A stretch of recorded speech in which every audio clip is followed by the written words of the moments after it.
24 horas no ar.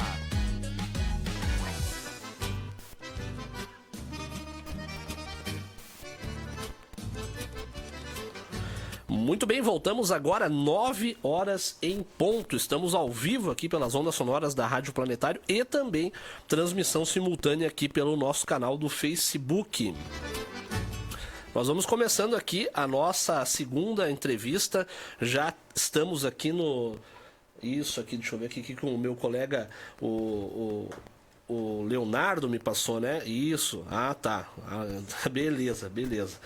Bom, vamos começando aqui então a nossa entrevista. Estamos com a nossa convidada, a Nídia Maria Nicolodi, engenheira agrônoma pelo Instituto Federal do Rio Grande do Sul, campus de Ibirubá, mestra em agricultura de precisão pelo Colégio Politécnico da Universidade Federal de Santa Maria, atualmente fazendo aí o doutorado em engenharia agrícola também pela Universidade Federal de Santa Maria e professora substituta no Instituto Federal do Rio Grande do Sul, campus Ibirubá, possuindo experiência em extensão rural e perícia agrícola. Também filha de agricultores, produtores de soja e leite. Obrigado, Nídia, por você estar conosco hoje aqui, compartilhando conhecimento.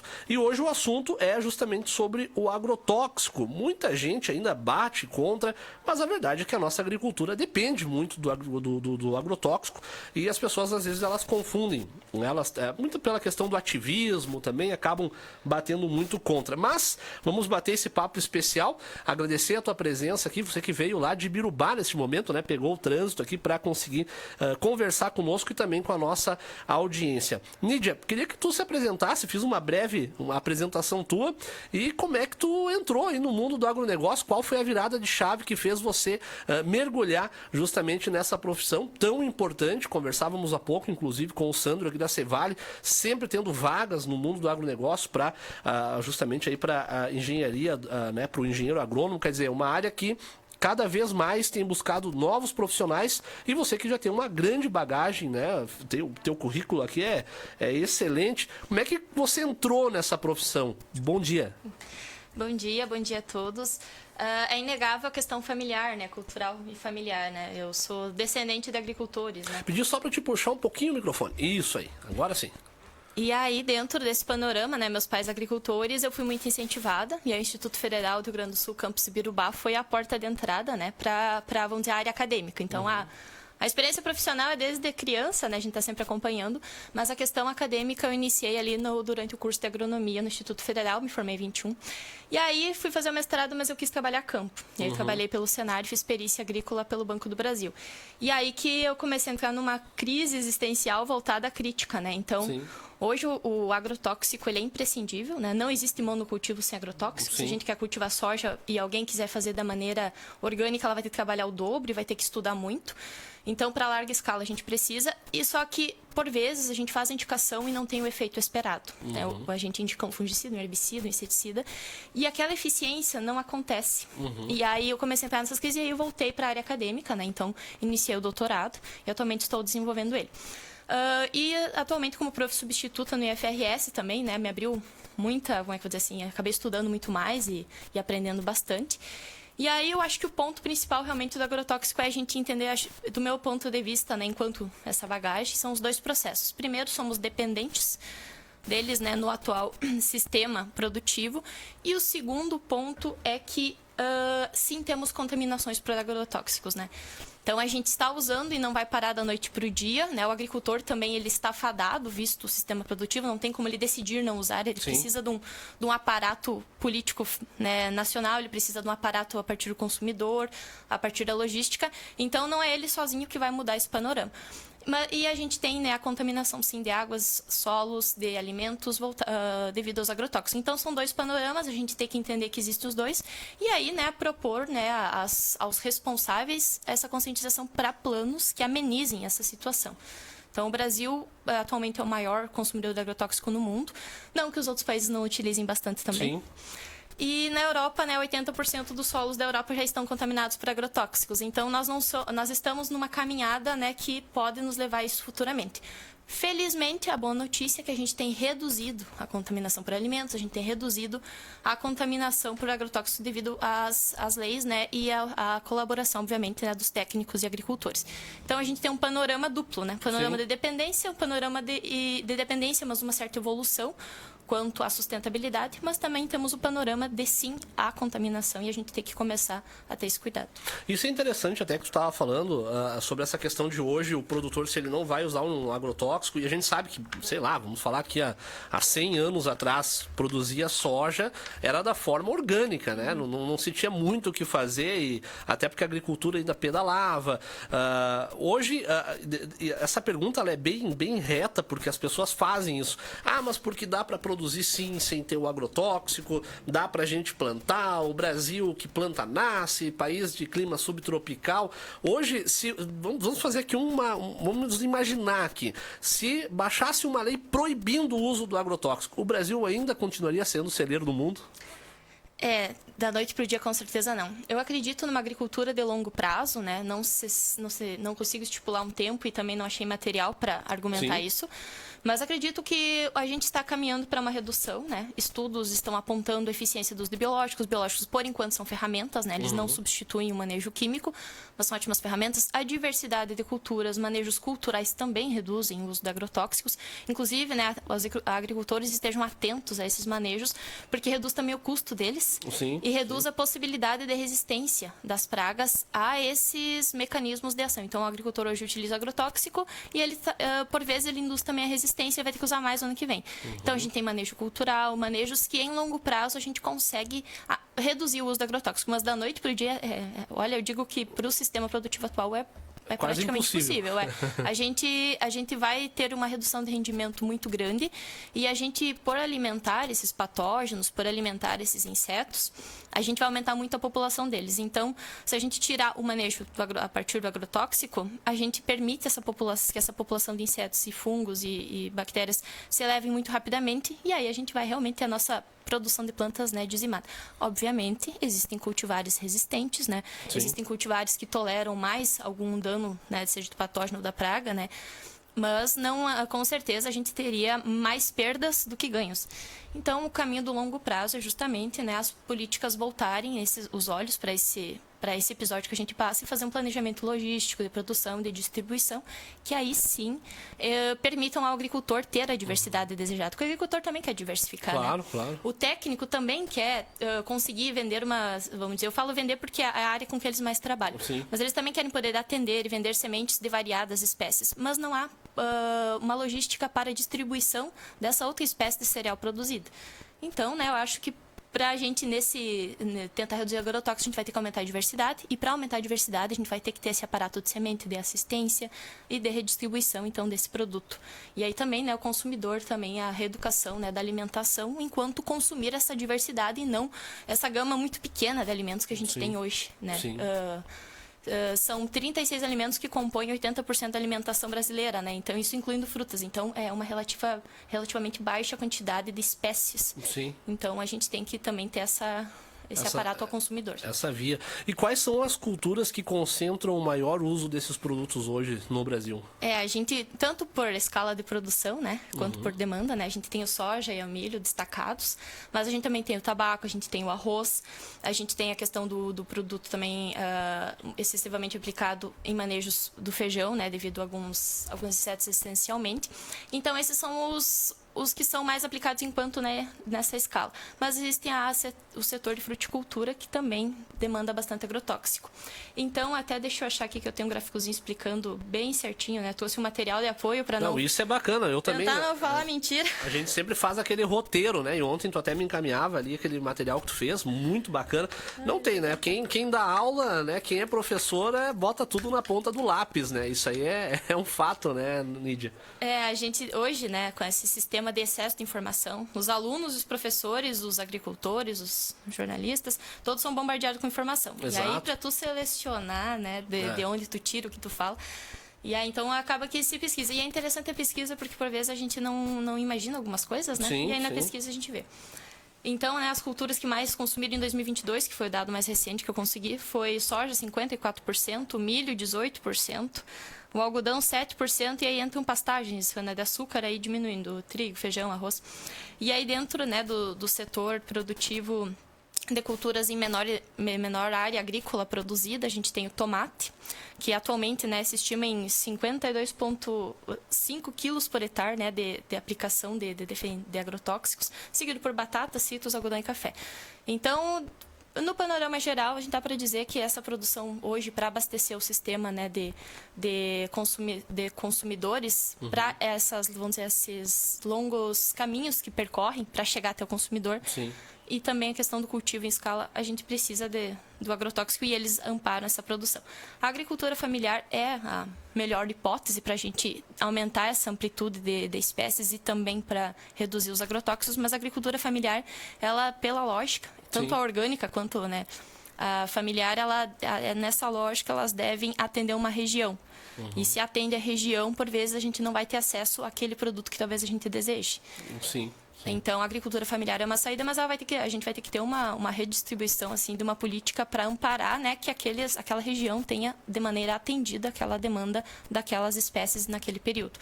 E aí a gente consegue aumentar a gama, né, e diminuir vamos dizer, essa aplicação, né, que a gente consegue observar a soja como a que mais demanda agrotóxico. Exato. E até quando se fala em agrotóxico, e aqui é muito importante falar sobre isso, porque, como eu falei no início da reportagem, né, muitas pessoas confundem as coisas.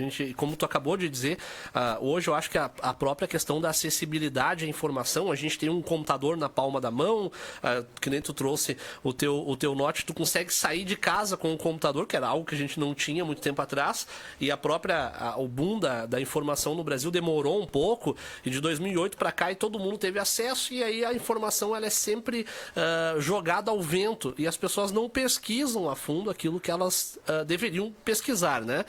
E aí se fala muito sobre riscos à saúde humana. Eu vejo muito isso, por exemplo, na questão de ativismo. A gente vê muito isso, né? O ativismo, infelizmente, no Brasil, ele é complicado porque as pessoas elas repetem o que ouvem, mas não buscam a informação. E quando se fala em questão de riscos à saúde humana, quais são os principais riscos, vamos falar assim, do agrotóxico para os trabalhadores rurais? Para os trabalhadores rurais, a gente tem os riscos. Existe uma separação muito simples, que é risco agudo e crônico. Então, o agudo vai ser vamos dizer assim, aquele contato com uma grande quantidade daquele ativo, respingou na pele o produto, foi limpar um bico lá sem luva, né, uma ponta de pulverização sem luva, Sim. essas coisas.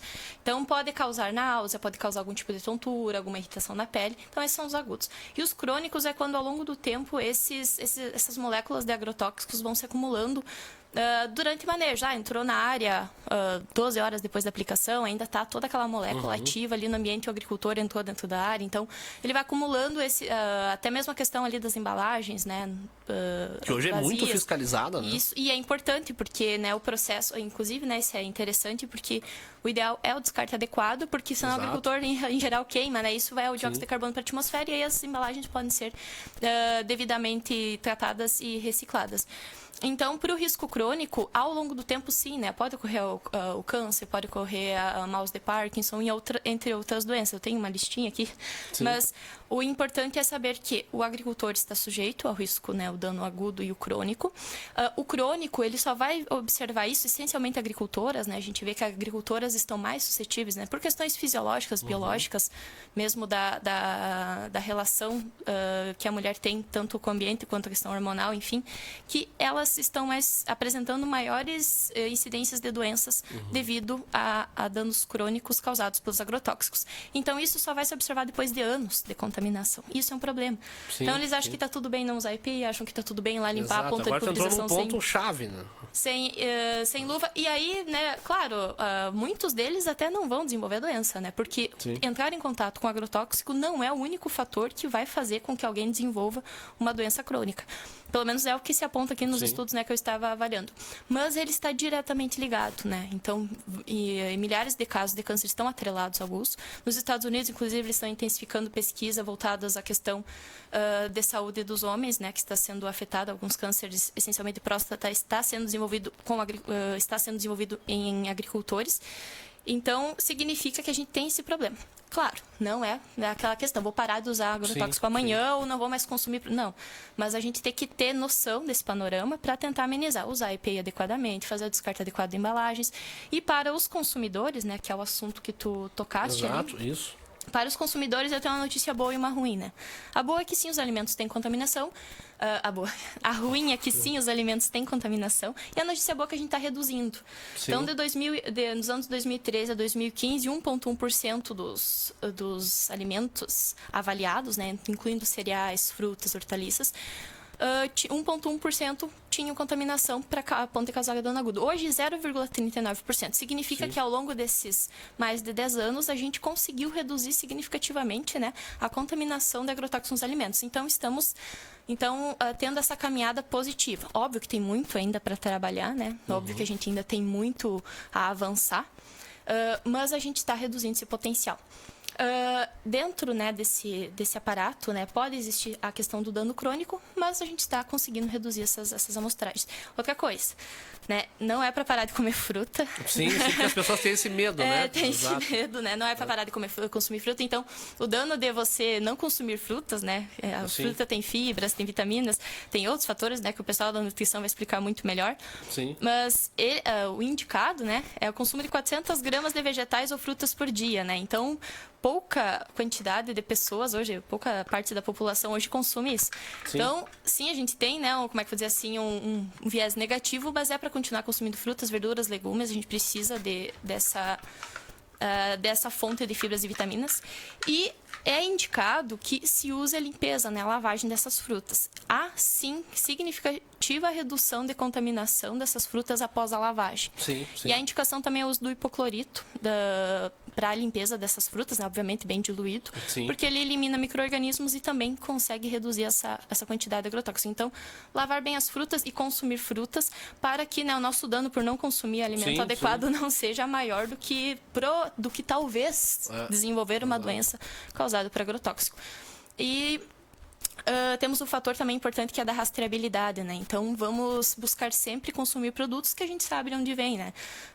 Está sendo desenvolvido, né? Vamos dizer assim, está sendo incentivado o uso de rastreamento dos produtos. Então, aquela uva produzida em tal cidade vai vir com QR Code ou com algum outro tipo, né, de etiqueta que vai dizer de onde ela veio, de quem é o produtor, e aí a partir disso a gente valoriza o bom manejo. Claro. E aqui a gente também consegue ter mais segurança. E até interessante porque tu falava na questão do uso dos EPIs, né? Eu acho que no Brasil foi muito divulgada essa questão de que o agrotóxico pode fazer mal, inclusive nos anos 90, quando a gente teve a dupla do Leandro e Leonardo, né, que foi um caso bastante divulgado, colhiam tomates, não tinham o uso correto de EPI, o cantor Leandro acabou depois tendo câncer, enfim, e ali começou aquele boom da divulgação, né, de questão de agrotóxico, e como tu falou, tudo que tem uma técnica correta de manejo, a proteção, tu não vai entrar lá sem tu ter os teus EPIs, então muito vai também da forma que o produtor trabalha, né? Ou seja, eu acho que tudo tem que ter o seu manejo correto, porque do contrário, eu acho que em qualquer profissão, né? Tu não vai fazer uma limpeza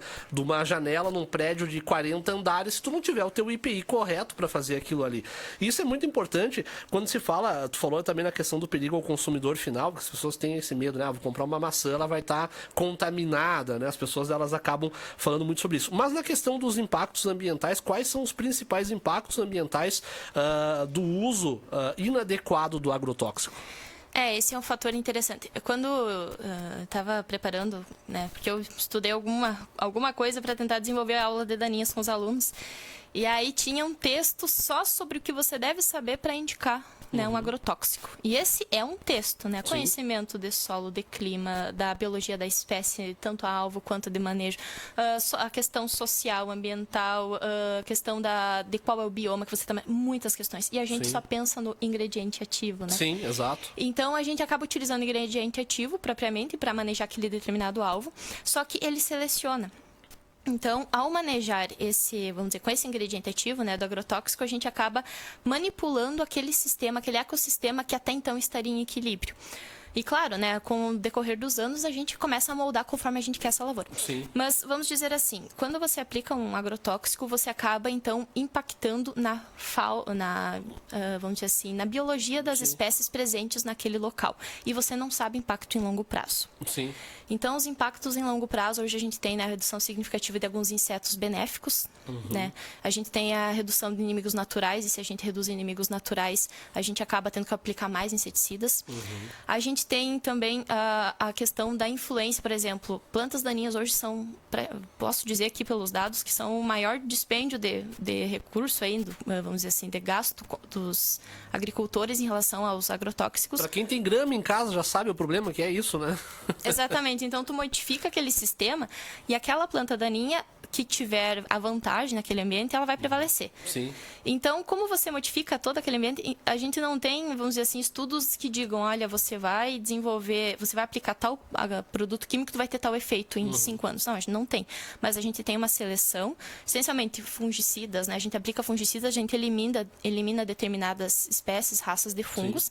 E talvez a gente elimine também o inimigo natural de algumas espécies, raças de fungos, que esse inimigo natural controlaria alguns patógenos de doenças. Então, a gente começa a precisar ainda mais de fungicida. Sim, sim. Então, a mesma coisa ocorre, né, para a questão dos inseticidas. Então, nesse âmbito, vamos dizer assim, ambiental, a gente tem reflexos de longo prazo, que a gente ainda não mediu exatamente, mas sim causam distúrbios e nos tornam cada vez mais dependentes dos agrotóxicos. Então, manejos integrados para tentar recuperar essa, vamos dizer assim, essa diversidade de espécies ali para que os inimigos naturais possam se alojar e se desenvolver, para que os inimigos naturais dos patógenos também consigam se desenvolver, é imprescindível para tentar amenizar, né, esses impactos. E também a questão do deslocamento dessas moléculas, né? Então, a gente aplica a molécula na lavoura. Não matou a planta daninha, mas você aplicou na lavoura. E aí, por vezes, a erosão vai carregar para os rios, a solubilidade desse agrotóxico vai fazer com que seja carregado para os córregos. E aí, o resultado é a contaminação da água que a gente está observando. Não vamos parar de tomar água, né? Claro. Obviamente, mas existem tratamentos de água, né, que vão retirar essas moléculas, mas também é um dispêndio, né, financeiro. Então, acredito que dentro do dano ambiental causado pelos agrotóxicos, a gente tem que tentar a máxima assertividade de qual molécula, pensar no clima para que essa molécula tenha uma menor volatilidade ou a menor lixiviação possível para não chegar à atmosfera ou ao córrego de água, e aí ela vai se manter lá no nosso alvo, né? E aí também promover a diversidade de culturas para manter para impedir que sejam selecionados esses pequenos grupos que depois vão propiciar as doenças e as daninhas dos insetos, também causando esse distúrbio, né? Que não é interessante. Até, inclusive, seguindo a questão da tua lógica, eu acho bem interessante, a gente tem visto muito, né? A gente passa muito essas informações aqui durante o programa Giro da Notícia, o programa jornalístico da manhã, quando a gente fala sobre a operação da polícia em relação à apreensão de agrotóxicos que vêm de outro país, que não tem uma certificação no Brasil. E isso é impressionante, Nídia, porque a gente tem uma lei, né? A gente tem uma lei, existe uma fiscalização gigantesca em cima, até para quem está nos acompanhando, e a gente fala aqui de agrotóxico, as pessoas elas pensam que é só eu ir ali na vendinha do seu João, comprar lá um galão de agrotóxico e eu vou aplicar na minha lavoura, eu vou fazer da forma que eu quero. E não é assim, né? Existe toda uma fiscalização, desde a compra, do uso e também do descarte. Outro dia a gente acompanhou também uma grande operação que começou lá em Cruz Alta e se estendeu até a nossa região aqui sobre a questão de vendas ilegais, né, de vasilhames ali de agrotóxicos que foram usados. Isso não pode, existe o descarte correto. Então, quer dizer, eu não vou ali na esquina e vou comprar 4 galões de agrotóxico e vou aplicar da forma que eu quiser. E aqui, falando na questão da fiscalização, o que caracteriza o uso correto do seguro do agrotóxico? O agricultor ele está amparado pela lei enquanto uso do agrotóxico, porque são registrados, né? Até eu queria comentar aqui, porque para um agrotóxico ser registrado, ele passa por 3 órgãos federais, né, que estudam esse agrotóxico. Então, vai ser o Ministério da Agricultura e Pecuária, o MAPA, que é em relação à eficiência desse produto. Vai ser também estudado pela Anvisa, né, Agência Nacional de Vigilância Sanitária enquanto a risco à saúde humana, e ao IBAMA, que é o Instituto Brasileiro do Meio Ambiente e Recursos Naturais, para tentar avaliar, né, obviamente em curto prazo, né, Claro. mas tentar avaliar essa resposta no meio ambiente. E aí depois disso ocorre o registro, né, e a gente teve recorde de registros, sendo, já vou avisar os agricultores, né, somente 6 moléculas novas, né. Sim. Então 6 moléculas novas e o resto é todo, né, genérico, né. Sim. Então é só para ambientar que a gente não está tendo tanta inovação conforme a gente está tendo novas misturas e para ter esse cuidado. Então o agricultor está amparado pela lei ao utilizar o agrotóxico. Mas, e ao ser amparado pela lei, recebe o receituário agronômico, né, no processo da venda.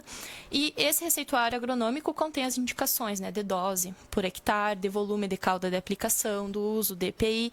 O agrônomo também dá as indicações necessárias, questão de clima, de vento, a questão de adjuvante a ser utilizado. E, obviamente, né, indicado o uso do EPI. Então, ele está amparado, né, ele está, vamos dizer, dentro do ritual ali das indicações. Mas existe a questão, né, de clima e outros fatores que podem acabar afetando e acabar, né, contaminando algum tipo de ambiente por outro fator. Mas ele está amparado e ele está usando adequadamente, desde que cumpra o que está descrito na bula do produto, né? Sim. Como um remédio que a gente como compra, remédio. né?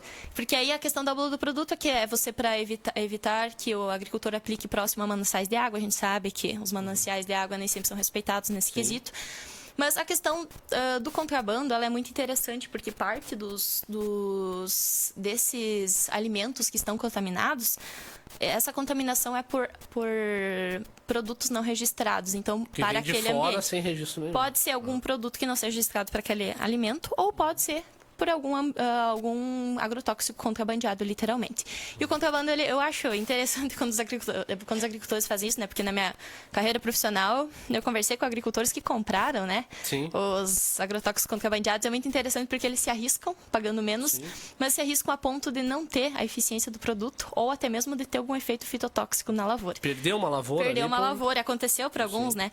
Então é muito. Aí alguns dizem, não, eu nunca mais, mas é óbvio. Então a lei ampara ele enquanto uso do que é registrado, avaliado por esses 3 órgãos federais que garantem ao agricultor eficiência, garantem ao agricultor que dentro daquela indicação ele vai ter um mínimo de risco à saúde e também vai ter um mínimo de risco ambiental. Quando ele consome, né, de algum lugar externo, não tem registro, ou pelo menos não tem registro brasileiro, e aí provavelmente ele não vai ler a bula, né? Sim, exato. Daquele outro país para desenvolver de uma maneira que não cause esse dano. E aí esse contrabando acaba, né, distorcendo totalmente a situação, né? Porque aí o risco para o agricultor, eficiência e dano à saúde ou dano à própria lavoura, e risco também a questão financeira. Ele vai investir em algo que talvez, né, não vai ter nenhum tipo de efeito benéfico. Às vezes nem sabe o que tem ali, né? Não sabe o que tem, a dose é diferente. Então existem esses fatores são interessantes, assim, porque eles se arriscam, eles literalmente, né, se arriscam de consumir esse produto externo. E aí a indicação é que eles, né, ao saberem de alguém que contrabandeia, realmente denunciem, realize esse contrabando, denuncie, porque é ruim para a nossa economia, é ruim para o nosso meio ambiente, é ruim para a saúde dele, é ruim para a lavoura dele. Então, denunciar um excelente fator. Isso eu comento porque a gente tem excelentes produtos. Sim. Nós temos produtos que sim são eficientes, sim, eles utilizando-se em condição climática com adjuvantes e cauda adequados, eles vão desenvolver a eficácia esperada. E hoje a gente tem a questão de que está relativamente barato conforme que foi, né? Hoje, relativamente, a gente consegue manejar uma lavoura com não tão alto custo. Sim. Então, vamos priorizar, né, esse produto que também tem um agrônomo que faz a indicação adequada, Claro, né? claro. Ou seja, é tudo muito bem fiscalizado. Para ti, tu acha que a fiscalização hoje ela é suficiente? Onde tu acha que existem as maiores falhas nessa fiscalização? Agora eu vou largar uma frase polêmica, assim, que pra mim, né, eu acho que a fiscalização funciona pro pequeno agricultor, né? Porque eu vi grandes agricultores cometendo atrocidades ambientais e não tem nenhum tipo de punição. E pequenos agricultores, né, se eles tiverem algum tipo de embalagem mal organizada e chegar à fiscalização, com certeza absoluta, ele vai ter que pagar alguma multa e vai ter algum tipo de notificação. Então, eu vi rios sendo contaminados, né, coletei até amostra de água, mas acabei na época não conseguindo levar para análise. Que foi lá em Boa Vista do Cadeado, né? Então, lá de Cruz Alta? Perto de Cruz Alta, era onde eu atendi. Então, um grande agricultor literalmente despejou, né, uma cauda que não deu certo. Claro, foi provavelmente funcionário, mas o funcionário deve estar também amparado pelo aprendizado técnico do manejo. E aí foi parar na água, então, essa mistura de agrotóxicos, provavelmente incompatibilidade de calda, que foi despejada em algum local próximo que se deslocou. Foram, se eu não me engano, mais de 10 quilômetros de peixe mortos, né, pela contaminação. E esse rio desaguava lá no rio Ijuí. Então, provavelmente, pessoas que moravam lá, né, num outro ponto, né, do rio, que utilizassem essa água, seja para animais, seja para irrigar alguma planta, foram afetados. E não existiu nenhum tipo de fiscalização no sentido de notificação. Na verdade, até nem reportagem, né? Eu sei porque eu estava lá junto, né? Eu até mesmo vi a água amarelada, né, dos produtos e os peixes morrendo. Então, mas um pequeno agricultor, muito provavelmente, né, teria algum tipo de... Então, eu acho que, nesse sentido, a nossa fiscalização, ela peca muito, porque a fiscalização é só para dar um medo em pequenos, né? Para os grandes agricultores, ela não funciona da mesma maneira. Ela não existe da mesma maneira. E eu acho que, no fundo, quem causa esses danos maiores são os grandes agricultores, né? Eles têm uma maior extensão de terra, né? Logo, essa maior extensão tem esse maior aporte de quantidade de ingredientes ativos despejados, os quais, então, têm esse maior impacto. Então, acho que a fiscalização tem que funcionar para todos na mesma medida. E assim como a educação, né? O treinamento para esses agricultores, a conscientização também dos engenheiros agrônomos enquanto receituário, enquanto indicações para aumentar a eficiência e reduzir o uso, né? Que às vezes a gente reduz a eficiência e tem que aplicar de novo. Então, todo esse aparato. Exatamente. Falando em questão aqui também da legislação e controle, né? Como é que funciona o processo de liberação e controle de agrotóxicos no Brasil? A gente falava um pouco já sobre isso, mas a legislação brasileira, inclusive, ela é mais rígida ou mais flexível em comparação a outros países? Porque o Brasil, a gente volta a falar, é o celeiro do mundo. Isso é fato inegável, a gente produz muito aqui. Somos abençoados, né, por um clima subtropical, quer dizer, o pessoal fala muito, né, o que planta dá, pode ser que o que planta aqui não vai nascer, mas vai nascer no Mato Grosso, né? Então a gente tem uma produção muito bacana e os olhos do mundo acabam voltados para o Brasil. Como é que funciona esse ponto aqui para o nosso país? Pelo clima, né? Devido ao clima do Brasil, a gente tem uma baixa quebra dos ciclos das doenças dos insetos pragas. Então, significa que a gente, o ano todo, né, tem aquele agente biológico ali no nosso ciclo da cultura, ou se deslocando no ciclo anual, ou se deslocando entre lavouras. Enquanto que em alguns países o clima favorece então a quebra de ciclo. Então reduz a quantidade de agrotóxico. Então a gente também é o maior consumidor porque a gente não tem essa quebra desse ciclo. E quanto à flexibilidade, eu acredito que, porque nesse sentido de comparação de flexibilidade para liberação, não vi nenhum material explicando exatamente. Mas no Brasil a gente teve uma certa flexibilização quanto ao registro agora nos últimos anos judicialmente. Então a gente tem aqui a liberação de alguns produtos, né, que não foram realmente efetuados via, vamos dizer assim, petição normal, né, via solicitação aos órgãos respectivos, mas depois via judicial eles foram deferidos. Então significa que quando não há liberação devido a alguma não conformidade ali entre os três órgãos, depois via judicial eles conseguem essa liberação. E é complicado a gente comparar com outros países, porque a Europa já está com solo e água extremamente contaminados e eles produzem boa parte dos agrotóxicos que nós compramos. Então é complexo a gente dizer, né, a gente é flexível, mas peraí, outro país está produzindo agrotóxicos para vender para nós, está lucrando em cima disso. Então, né, a irracionalidade, ela não é só nossa, né? A irracionalidade, ela é de outros países também. Então, hoje a gente é feliz por ter órgãos órgãos que estão estudando isso, né? Que é o IBAMA, o MAPA e a Anvisa, estudando e tentando amenizar, tanto é que a gente viu essa redução de contaminação nos alimentos nos últimos anos, mas a gente precisa ser um pouco mais rígido no sentido de trazer a educação e a conscientização para reduzir, para a gente não chegar nesse momento que a Europa está, né? Ele tem até um dado aqui bem interessante, esse aqui vale até a pena ver a questão da reportagem, que acontece em que lá na França, por exemplo, né, em 2017, os lucros dos agrotóxicos atingiram 200 milhões de euros, mas as despesas com despoluição da água, tratamento de doenças que provocaram, entre outros fatores, custaram 372 milhões de euros. Ou seja, nós estamos, se a gente não, depende dos agrotóxicos, mas a gente tem que caminhar para essa redução, tem que diversificar as culturas, tem que ter política para facilitar que o agricultor faça essa diversificação e o consumidor acesse. Mas para a gente não chegar nesse ponto, né? Onde o lucro, a partir do uso, desse caso, a partir da fabricação, seja inferior ao dispêndio com os danos causados. Então, lá eles têm alguns pesticidas que são proibidos, né, que no Brasil são liberados, mas eles por ano utilizaram. E é interessante lembrar que na Europa existem agrotóxicos que são liberados, que no Brasil são proibidos. Então, não é, como é que eu vou dizer assim, né, a gente consome bastante, né, a nossa área agrícola também é imensa, mas lá eles também têm alguns agrotóxicos que causam até mesmo contaminações ao que eu me refiro, que é o que eu conheço, que é do grupo N. Dentro dos grupos dos herbicidas do grupo N, eles utilizam muito em lavouras de arroz e geram uma relativa contaminação. Nós não temos esse produto permitido no Brasil. Então, eu não estou dizendo que o Brasil está certo, que ele está no caminho certo. Quer dizer, que ele está superior aos demais. Mas eu quero dizer que eles têm as políticas deles para reduzir essas contaminações, mas nós também temos as nossas e temos que evoluir nas nossas políticas para amenizar, né, esses problemas. Exatamente. Falando na questão justamente de alternativas e novas tecnologias, o manejo integrado de pragas é uma alternativa viável? Aí é muito interessante esse manejo integrado de pragas, porque o agricultor, em geral, ele entende muito bem que produto funciona melhor que outro para determinado período. Os agrônomos têm uma experiência de campo, né, inegável. Só que aí existem alguns conhecimentos que, no transcorrer dos dias, eles vão sendo esquecidos, né? Então, por exemplo, o conhecimento empírico do agricultor de observar que no frio as pragas se desenvolvem menos, talvez seja pouco aplicado enquanto escolha do método de controle. E mesma coisa, né, para frutíferas e outros. Então, o manejo integrado de pragas, ele abrange você conhecer a biologia do inseto. Então, os insetos são pecilotérmicos, significa que eles acumulam graus dia, ou seja, quanto mais quente os dias, quanto maior a média de temperatura, mais rápido é o ciclo do inseto. Ou seja, a população aumenta muito rapidamente, porque mais rapidamente o inseto chega à fase reprodutiva e produz descendentes, e os descendentes mais rapidamente chegam à fase adulta e produzem seus descendentes. Então, quando ocorre esse aquecimento, por exemplo, estou com trigo na lavoura, em agosto começam as temperaturas maiores. Tendência é que tem um aumento exponencial lá de pulgão, por exemplo. Sim.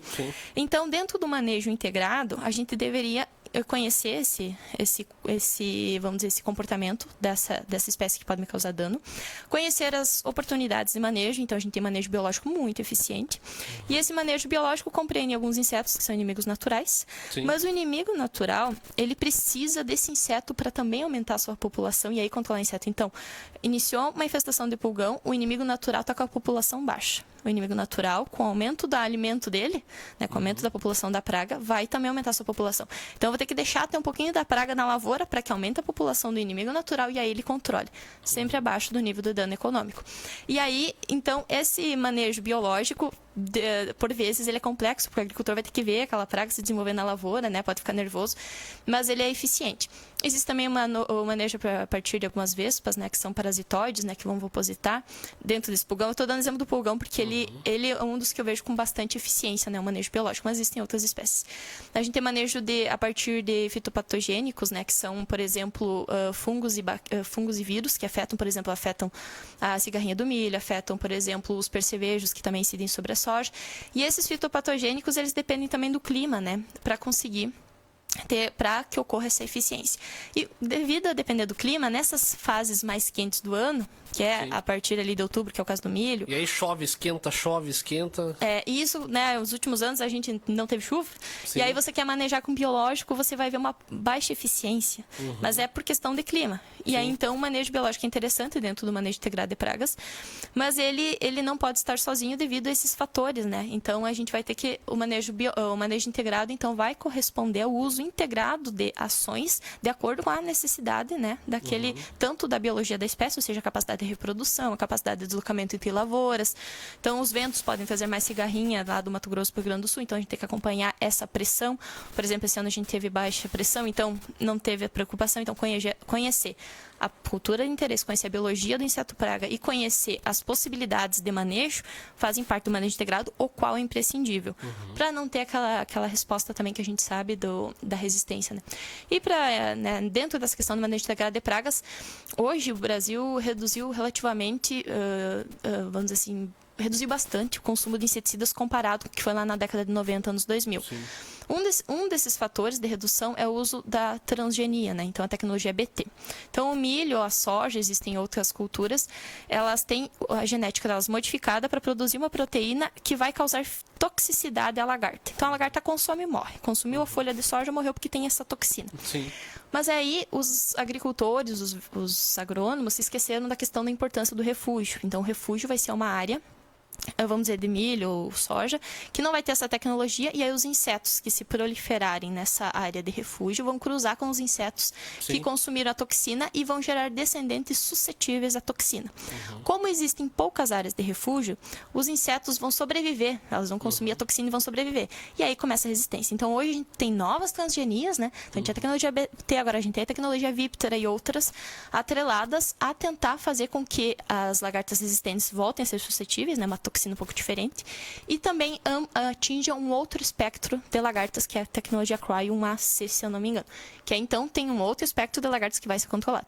Então, em manejo integrado de pragas, abrange escolha de cultivar, abrange nutrição das plantas, abrange conhecer os insetos, todo esse manejo biológico, enfim. E dentro das frutíferas, ou o pessoal aí que tem dentro, né, de um pequeno setor produtivo, tem os manejos mecânicos, manejos físicos, né? Então, utilizar algum tipo